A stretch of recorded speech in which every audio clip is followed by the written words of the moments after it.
الحمد لله رب العالمين والصلاة والسلام على خاتم النبيين اما بعد فاعوذ بالله من الشیطان الرجیم بسم اللہ الرحمن الرحیم. پڑھیے الصلاة والسلام علیک یا رسول اللہ وعلى آلک واصحابک یا حبیب اللہ. الصلاة والسلام علیک یا نبی اللہ وعلی آلک واصحابک یا نور اللہ. درود پاک پڑھنے کے بے شمار فضائل و برکات ہیں. بہت ساری احادیث اور واقعات فضائل درود میں ملتے ہیں. آج انشاءاللہ ہم ایک بڑی خوبصورت حدیث پاک درود پاک کی فضیلت کے بارے میں سنیں گے.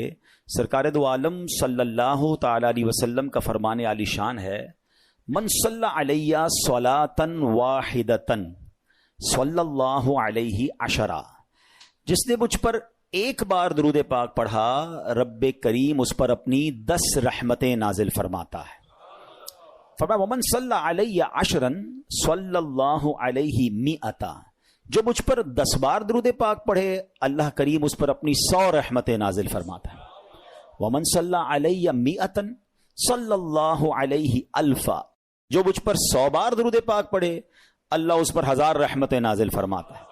لک ایٹ دا بیوٹیفل ملٹیپلیکیشن. ایک درود پاک 10 رحمتیں, 10 درود پاک 100 رحمتیں, 100 درود پاک 1000 رحمتیں, ملٹیپلائی بائی 10 رحمتیں ہوتی جا رہی ہیں. ہم سب چاہتے ہیں سیکیور رہیں, سیف رہیں, بزنس پہ جائیں تو وہاں رحمت ہو, گھر والے پیچھے خیر سے رہیں. حالات بھی ایسے ہیں کہ ہم چاہ رہے ہوتے ہیں کہ سب چیزیں سیف اینڈ سیکیور رہیں. تو رحمت الہی جس پر برستی رہے گی کیسے انشاءاللہ وہ سیف رہے گا, کتنی برکتیں ملیں گی.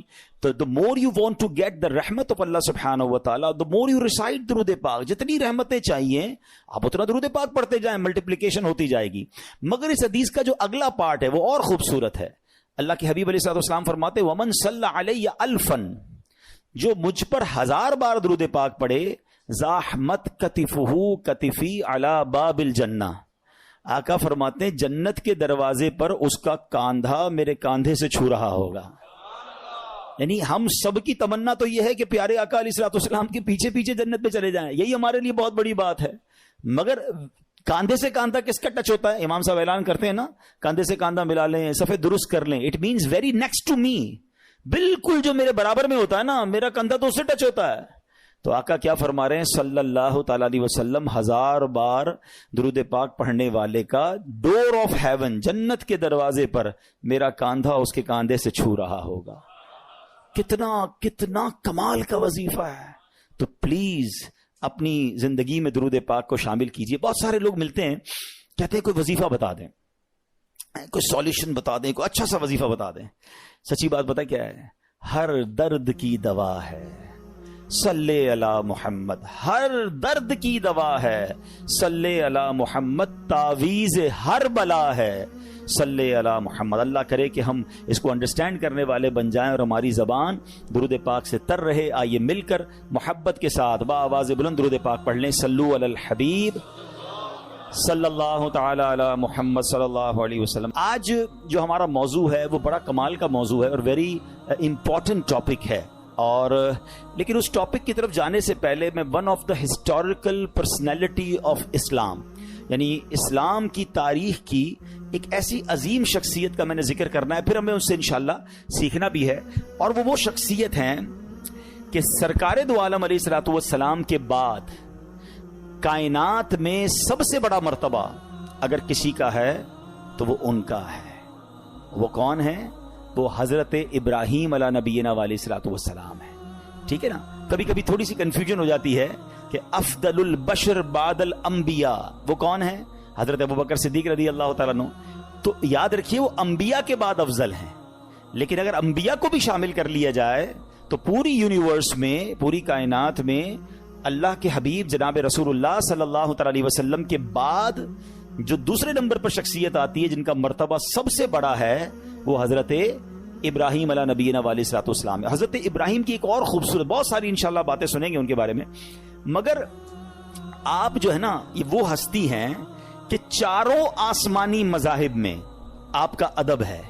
اچھا ابراہیم جو آپ کا نام ہے اس کی وجہ تو بتاتا ہوں, لیکن آپ ابو الانبیاء بھی کہلاتے ہیں, یعنی آپ کے بعد جتنے نبی ہوئے وہ سب آپ کی اولاد سے ہوئے, اس لیے آپ انبیاء کے والد بھی کہلاتے ہیں. اچھا آپ کا نام جو ابراہیم ہے نا, آپ کے والد کا نام تارخ تھا, اور ابراہیم ایکچولی سریانی زبان کا لفظ ہے اور اس کے معنی ہے ابو الرحیم, یعنی مہربان باپ. چونکہ آپ بچوں پر بہت مہربان تھے, مہمان نوازی آپ کی بڑی مشہور تھی, اس لیے آپ کو ابراہیم کہا جاتا ہے. بعض لوگوں نے کہا کہ ابراہیم اصل میں ابرام تھا جس کے معنی ہے بزرگ. چونکہ آپ بہت سے انبیاء کرام کے والد ہیں اور سارے دینوں میں آپ کی عزت ہے, حتیٰ کہ مشرکین عرب بھی آپ کی عظمت کرتے تھے, عزت کرتے تھے, اس لیے آپ کا نام ابراہیم ہوا. اچھا آپ کا ایک بڑا پیارا لقب ہے ابو الضیفان, یعنی مہمان نواز, بہت مہمان نواز. آپ کے بارے میں آتا ہے کہ آپ کا گھر سڑک کے کنارے پر تھا, جو بھی گزرتا آپ اس کو گھر لے آتے اور اس کی مہمان نوازی فرماتے. بلکہ مہمان نوازی کی ابتدا جو ہے وہ حضرت ابراہیم علیہ نبینا علیہ الصلوۃ والسلام نے کی ہے. اچھا پھر اسی طرح آپ کے بہت سارے زندگی میں ایسے ایسے واقعات ہوئے کہ جس کے بارے میں انشاءاللہ جب ہم سنیں گے تو ایمان تازہ ہو جائے گا. یاد رہے کہ کعبے کی تعمیر جو ہے وہ بھی حضرت ابراہیم علیہ نبینا علیہ الصلوۃ والسلام نے کی, اور اپنے بیٹے کے ساتھ مل کر کی, حضرت اسماعیل علیہ نبینا علیہ الصلوۃ والسلام کے ساتھ. یہ جو مقام ابراہیم ہے نا, یہ ایک ایسا معجزہ ہے. آپ کو پتا ہے مقام ابراہیم کو ٹائم کتنا ہو گیا ہے؟ علماء کہتے ہیں اپروکسیمیٹلی 5000 سال سے زیادہ عرصہ ہو چکا ہے. یہ جو باکس ہے نا مقام ابراہیم کے اوپر, یہ اب لگا ہے 200-400-500 سال پہلے یہ پتھر کھلے آسمان تلے پڑا ہوتا تھا.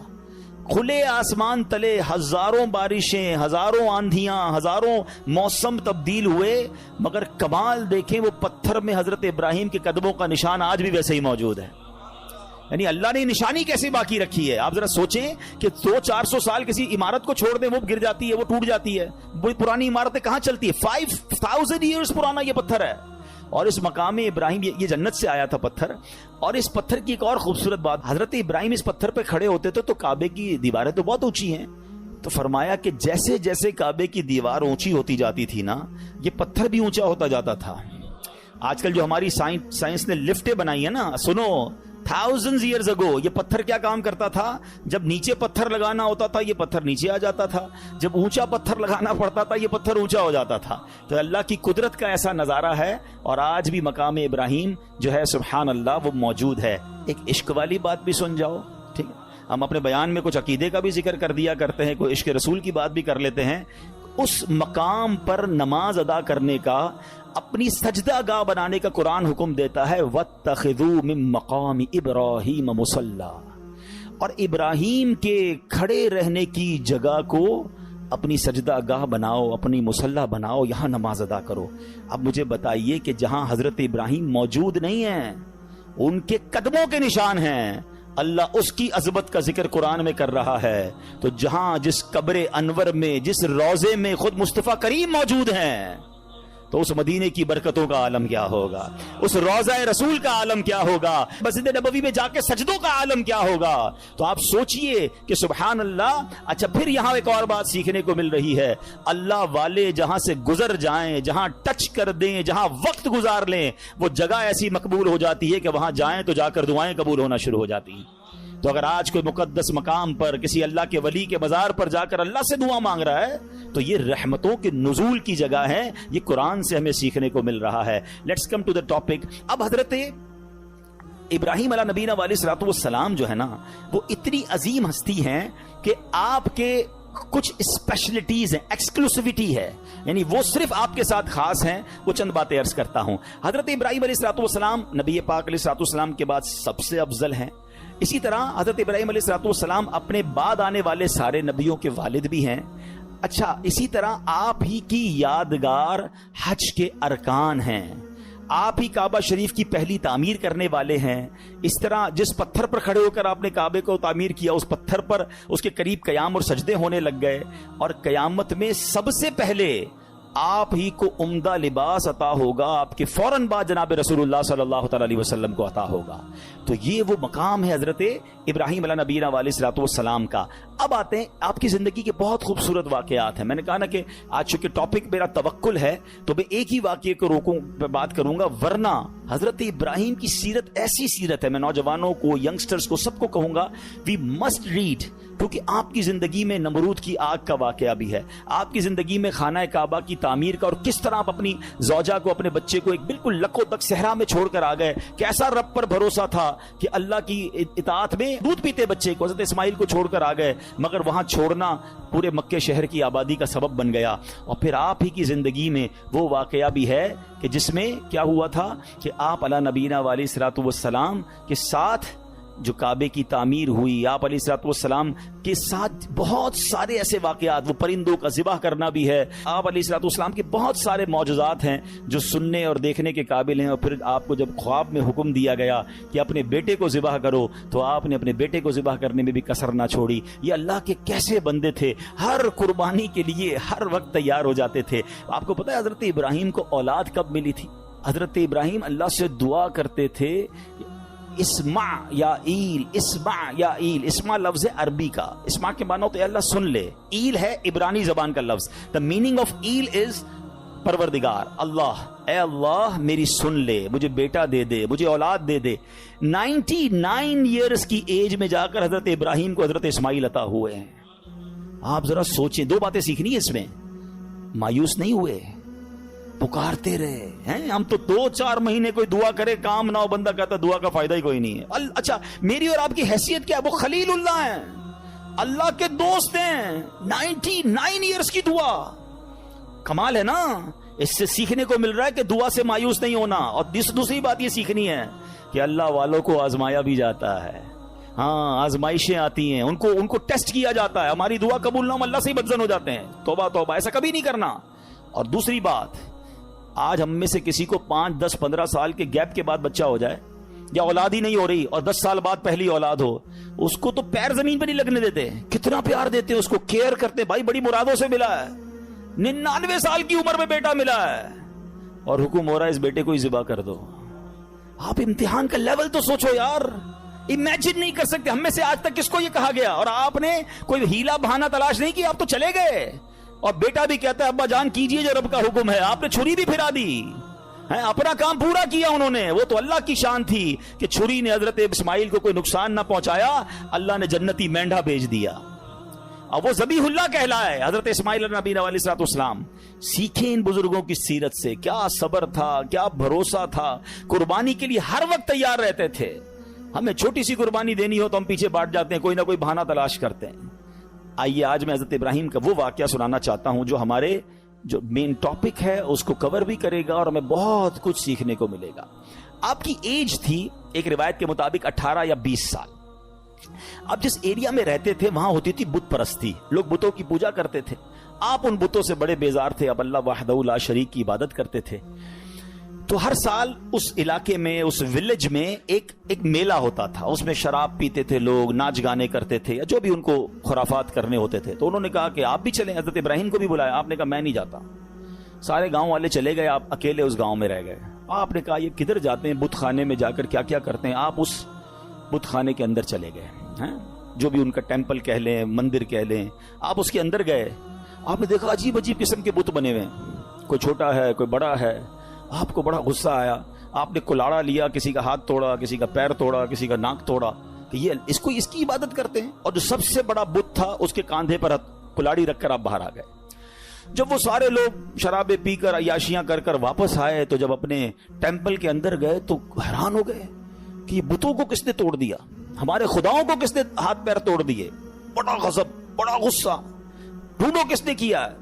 کہا ایک ہی نوجوان ہے جو ہمارے ساتھ نہیں چلا تھا, یہ اسی نے کیا ہوگا. حضرت ابراہیم علیہ نبینا علیہ الصلوۃ والسلام کو لائے اور کہا کہ یہ کس نے کیا ہے, آپ بتائیں.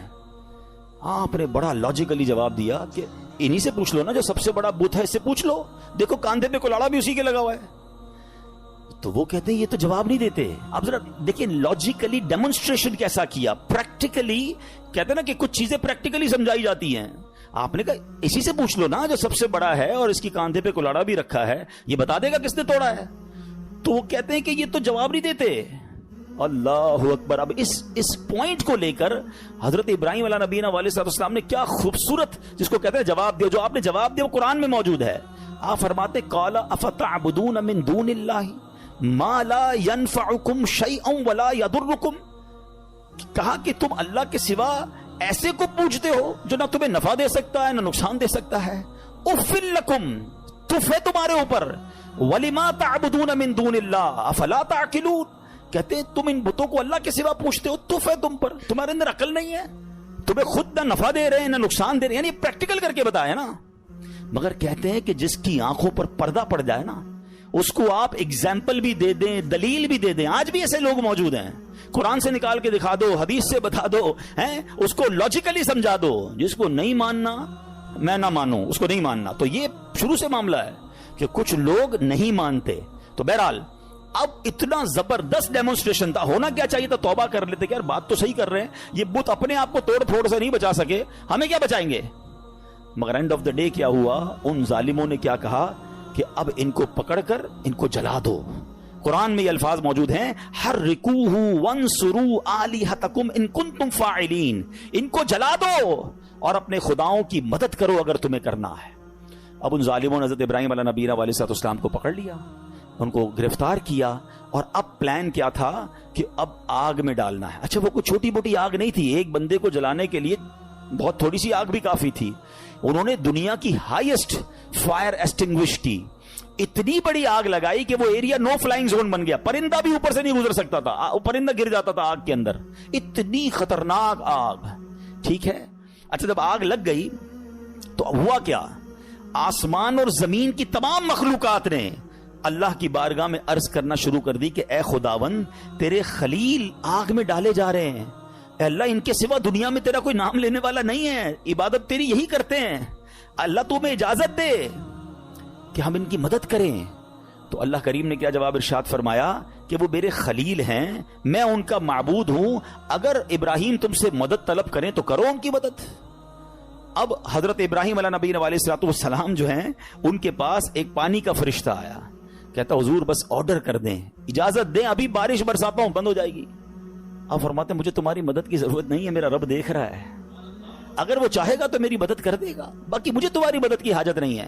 اچھا اب کیا ہوا, ہوا کا فرشتہ آیا, کہتا ہے بس آرڈر کریں, ابھی ہوا چلے گی, یہ ساری آگ بجھ جائے گی, مجھے تمہاری مدد کی ضرورت نہیں ہے, میرا رب دیکھ رہا ہے, اگر وہ چاہے گا تو مدد کر دے گا. اچھا اب فرشتوں کو تو منع کر دیا, اب یہ فرماتے مجھ کو میرا اللہ کافی ہے, وہی بہترین کارساز ہے, جب چاہے گا میری مدد فرمائے گا, اس کی مرضی ہے, میں اس میں راضی ہوں.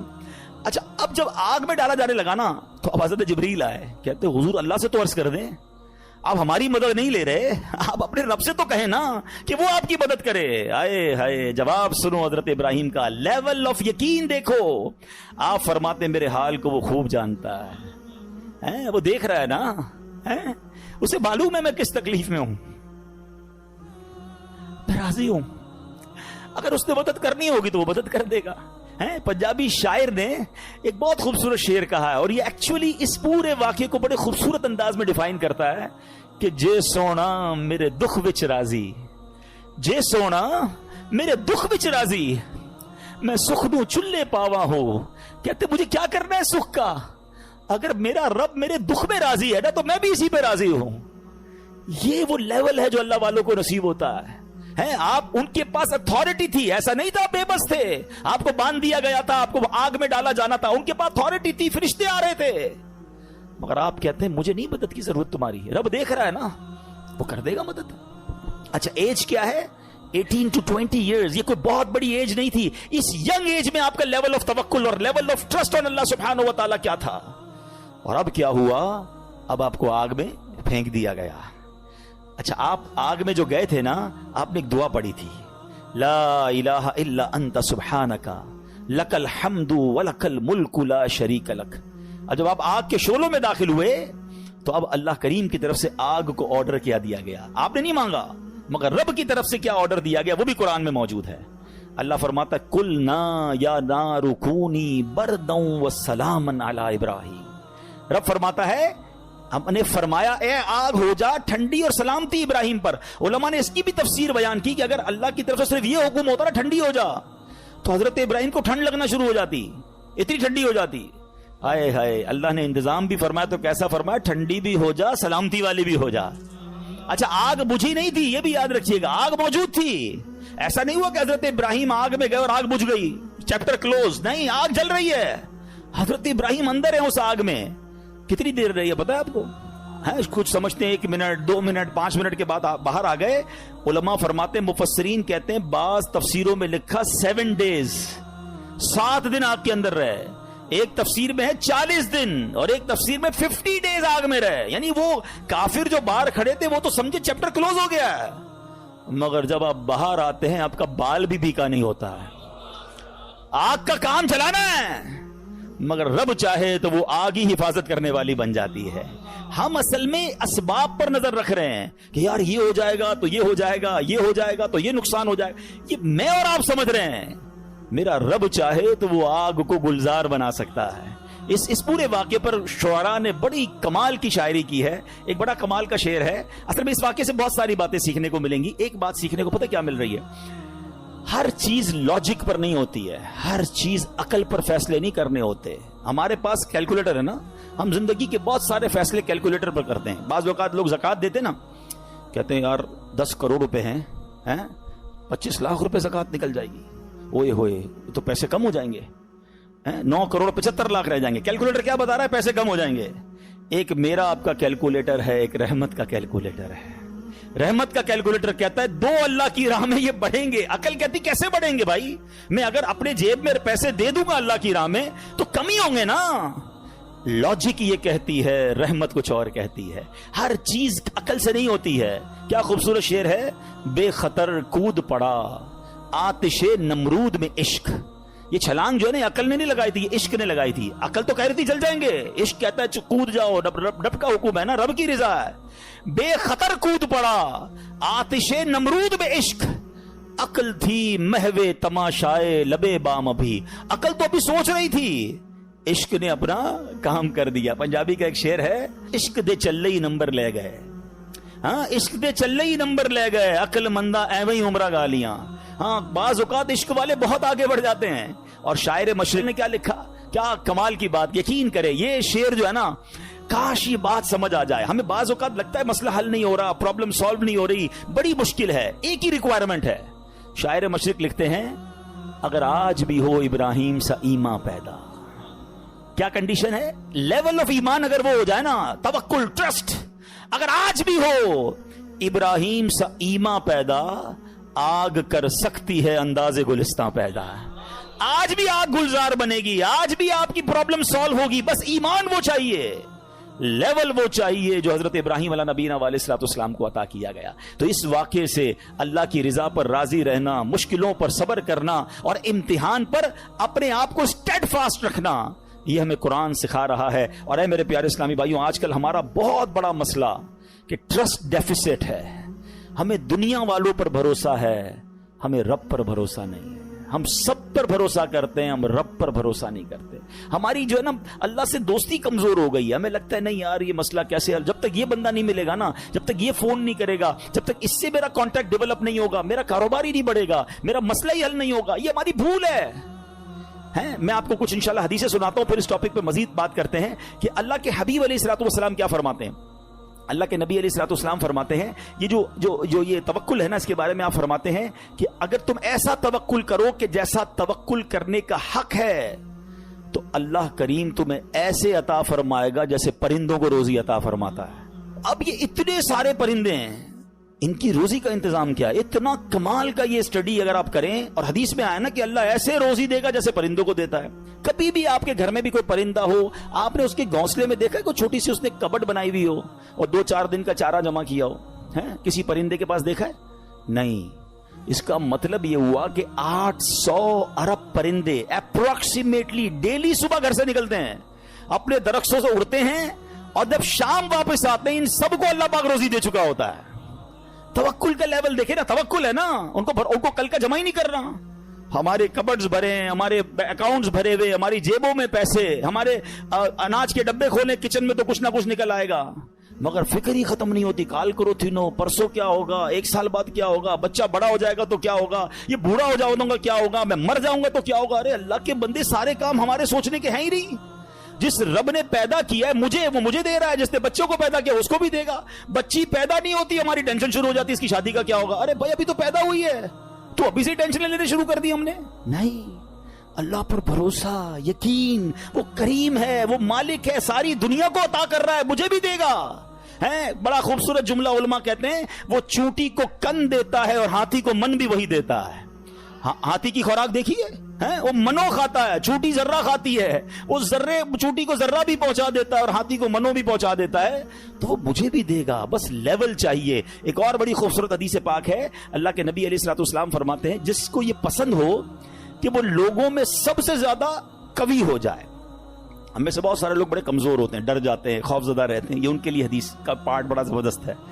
آپ فرماتے ہیں جو یہ چاہتا ہے کہ سب سے زیادہ قوی ہو جائے تو اسے چاہیے کہ اللہ عز و جل پر توکل کرے, اور جس کو یہ پسند ہو کہ وہ زمانے میں باعزت ہو جائے اسے چاہیے تقوی اختیار کرے, اور جس کو یہ بات پسند ہو کہ سب لوگوں سے زیادہ دولت مند ہو جائے تو اپنے پاس موجود شے سے زیادہ اس پر اعتماد کرے جو اللہ تعالیٰ کے دستے قدرت میں ہے. ہم اپنے مال پر بڑا بھروسہ کر رہے ہوتے ہیں, یار بھائی دیکھو پیسے جمع کر لو, مصیبت میں کام آئیں گے. ہاں کوئی بیمار ہو گیا نا تو اچھا ڈاکٹر کر سکو گے, مکے مدینے جانا ہے نا تو حج کے لیے پیسے چاہیے گے. یہ بھول ہے ہماری. مجھے بتائیے, آپ کے پاس کروڑوں روپے ہیں, آپ دنیا کا بیسٹ ڈاکٹر ہائر کر لیں, بیسٹ ہاسپٹل میں چلے جائیں, اللہ نے شفا نہیں دینی تو نہیں دینی. ہاں مجھے کووڈ کا زمانہ یاد آ گیا, پیسے کم تھے لوگوں کے پاس, منتیں کر رہے تھے کہ ہاسپٹل میں کمرہ مل جائے, بیسٹ کمرہ لے لیا, سلنڈر لے لیا, بڑی سورسیں لگتی تھی. مجھے یاد ہے اچھی طرح, مجھے دبئی سے کال آئی تھی, بہت اچھے ہمارے دوست ہیں, اللہ نے ان کو بہت نوازا ہے, بہت نوازا, اور مطلب وہ بندہ ایسا کہ پورا ہاسپٹل خرید سکتا ہے. اس نے مجھے فون کیا کہ عبدالحبیب بھائی میرے چچا جو ہیں کووڈ ہو گیا ان کو. اس کو بڑا خوف تھا کراچی میں, پورا کراچی لاک ڈاؤن میں تھا. کہہ رہا یار کچھ کر دیں, جتنے پیسے خرچ ہوتے ہیں بتائیں, ان کو کوئی کمرہ, ان کو کوئی ہاسپٹل میں جگہ نہیں مل رہی ہے, سلنڈر نہیں مل رہا, کچھ کریں. یعنی وہ کروڑ, 2 کروڑ, 5 کروڑ بھی خرچ کر دیتے, کچھ نہیں ہوا, اور 2 سے 3 دن بعد ان کا وصال ہو گیا. کدھر گئے پیسے, کدھر گئی سورس ہے؟ یاد رکھیے گا. اور آپ نے بھی دیکھا ہے, میں نے بھی دیکھا ہے, بندے کے پاس کچھ نہیں ہے, ڈاکٹر کہتے نہیں بچے گا. میں کل ایک مریض سے مل کے آیا ہوں, کبھی کہیں گے تو آپ کو انشاءاللہ یہاں لا کے ان سے بات کرواؤں گا. مجھے کہتے ہیں میری رپورٹ میں نے ڈاکٹر کو دکھائی کہ 3 مہینے ہیں تمہارے پاس, 3 مہینے. کل رات میری ملاقات ہوئی, کہہ رہے اس بات کو 4 سال ہو گئے ہیں. میں انہوں نے اپنے روحانی علاج کچھ کیا, وظائف پڑھے, مجھے بتایا سارا, انہوں نے پورا سسٹم بتایا. میرا رب چاہے نا, انہوں نے کہا اس کے بعد میں نے کوئی بایوپسی نہیں کرے, لیور کینسر. کہہ رہے تمہیں ٹرانسپلانٹ کرا لو ورنہ 3 مہینے. کہتے نہ میں نے بایوپسی کرائی, نہ میں نے کیمو کرائی, مجھے کچھ وظائف ملے, میں نے وہ وظائف کیے. اللہ نے مجھے, آپ کے سامنے بیٹھا میری محفل میں میرا بیان سن رہے تھے, جسے اللہ رکھے اسے کون چکے. تو یہ توکل ہے نا. یہ جو اسباب پر پاگل ہوئے ہیں نا ہم لوگ. اچھا لوگ کہتے ہیں پیسے ہوں گے نا خوش رہیں گے, یہ بھی بے وقوفی ہے. میں اس مسجد میں آیا ہوں, یہاں بہت سارے امیر بیٹھے ہیں, کروڑ پتی بھی نظر آ رہے ہیں, شاید ارب پتی بھی ہوں گے. یہ بھی بھول ہے. یہ ہمارے کچھ اسلامی بھائی کو انفیریٹی کمپلیکس ہوتا ہے, یار پیسے ہوں گے نا تو ذرا خوشی ملے گی. بے وقوفی ہے آپ کی. پیسوں سے خوشی نہیں ملتی. اگر پیسوں سے خوشی ملتی ہوتی نا, دنیا میں کوئی امیر غمزدہ نہ ہوتا. میں آپ کو ایک بڑی عجیب بات کہنے جا رہا ہوں, بڑی تجربے کی بات کہنے جا رہا ہوں. دنیا میں جو ہے نا ہر کوئی سخی نہیں ہوتا.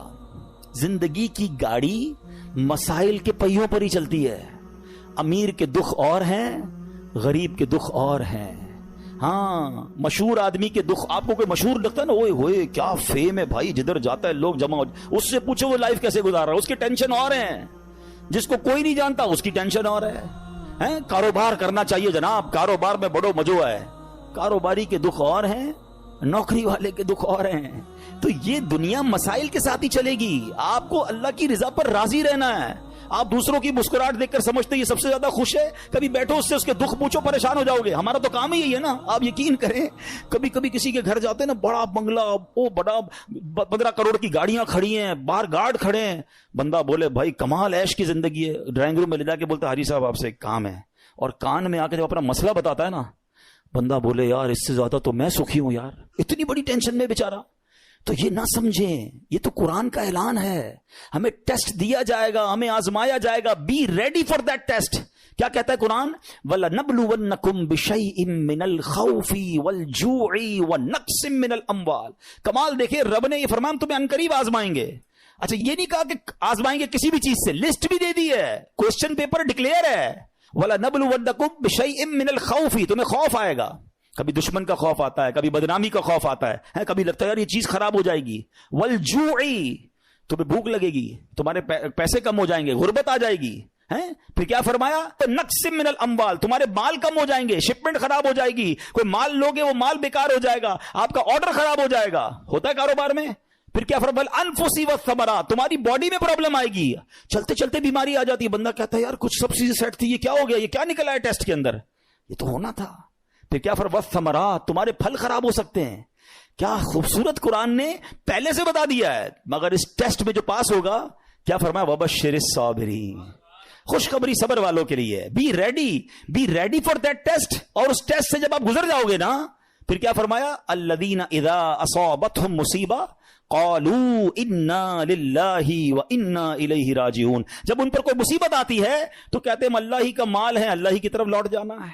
تو اللہ کرے کہ ہمارا یہ مائنڈ سیٹ بن جائے کہ جب ہمارے اوپر کوئی، ہمیں جیسے پتہ چلے یار لاس ہو رہا ہے، دشمن سامنے آ گیا ہے، کوئی باڈی میں پرابلم آ رہی ہے، کوئی ٹینشن آ رہی ہے، تو الارم بج جائے، میرا ٹیسٹ شروع ہو گیا ہے، میں نے وبشر الصابرین کا مجدہ لینا ہے، ان اللہ مع الصابرین کا انعام لینا ہے، میرا یہ ٹیسٹ ٹائم آ گیا ہے، اب مجھے ثابت قدم رہنا ہے، اب مجھے شکوہ نہیں کرنا ہے، اللہ کی رضا پر راضی رہنا ہے. یقین جانو جس دن آپ نے یہ ٹیسٹ پراپر پاس کر لیا، اس کے بعد ایسی خوشخبری ملنی ہے کہ آپ کی عقل حیران ہو جانی ہے. بس ہمیں اللہ پر بھروسہ رکھنا ہے، اللہ پر یقین رکھنا ہے، اور وہ رب کیسے عطا فرماتا ہے. سبحان اللہ. ایک اور ایمان افروز واقعہ سنیں، پھر میں آپ کو ایک کمال کی آیت سناؤں گا. ہوا کیا، ایک بزرگ تھے حضرت حاتم اسم، بہت بڑا نام ہے، ٹھیک ہے. ان کا توکل بہت کمال کا تھا. ایک رات اپنے رفقا سے، اپنے دوستوں سے بات کر رہے تھے تو حج کا ذکر نکل آیا، تو ان کے دل میں بھی حرمین طیبین جانے کی تڑپ بڑھ گئی.